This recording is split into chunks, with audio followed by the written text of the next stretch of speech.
Ça commence toujours par un chant, un hymne à la mémoire des victimes de l'Holocauste.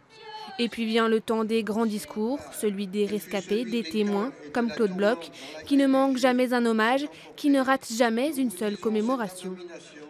Mais nous témoignons aussi sur les raisons de ne pas désespérer. Ça devient de plus en plus important pour ceux qui le peuvent encore et qui désirent témoigner.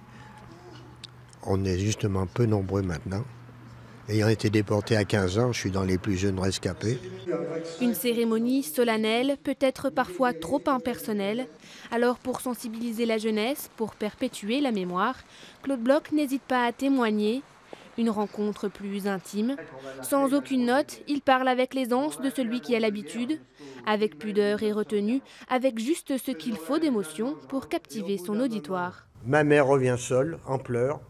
Elle arrive à me glisser à l'oreille « Ils ont tué ton grand-père ». Et en me retournant légèrement, j'ai vu effectivement son cadavre sur les épaules de cet homme. J'ai l'impression qu'ils sont toujours aussi intéressés, et sûrement plus que certains adultes beaucoup plus âgés. Je pense au contraire que ceux qui ont vécu cette période, mais qui n'ont pas été inquiétés, particulièrement, s'intéressent moins que les jeunes d'aujourd'hui.